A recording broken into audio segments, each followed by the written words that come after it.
How do I pitch my service on a sales call without feeling icky and without feeling awkward? Let's talk about it. But first, if you're new here, my name is T, and I help service based business owners figure out what's broken and fix it. And how do I know what I'm talking about? Well, for the last 15 years, I've ran service based businesses full time. I've generated millions of revenue, work with hundreds of clients, thousands of customers, and I hear the same thing all the time.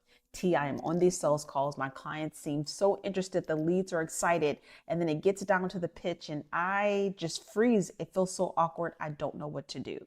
And the truth is, I don't pitch on sales calls. Because if you were in a situation where you were trying to pitch and prove yourself, your marketing went extremely wrong and something is not quite right. The minute you start moving into scripts and the minute you start moving into situations where you are trying to prove yourself and prove who you've worked with and prove all of these other things, then your marketing has went very, very wrong. I like to set it up to by the time someone gets on a call, they know my offers, they know how much everything is, they know exactly who I am, and we're talking on a call, it's all about them. And by the time we get to the end, they say the magic words. So, how do I work with you? And that's how I know a sales call went perfectly. So, how do you do that? Number one, you're marketing.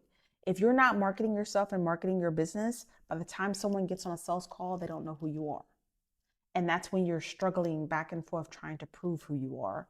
And that's a problem. Your marketing is what tells people who you are, shares your expertise. When they get on the call, they don't have a doubt that you can do what you say that you're going to do. Number two, you don't have automation set up. When someone schedules a call, they know exactly what my services are. They get an email after introducing myself, making sure that they know who I am.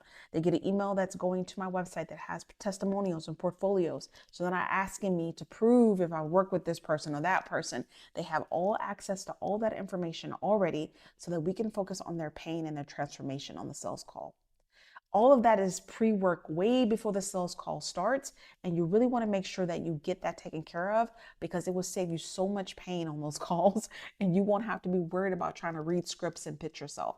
It should feel like this right here, me and you talking. That's how a sales call should feel. And if it starts to feel like I'm sitting here pitching myself, then most likely it's my fault. I did not prepare you for who I am and what I do. Does that make sense? If you are struggling with your sales call, I love to chat with you. Every single Friday at 6:30 p.m. Eastern Standard Time, I do free live business consulting.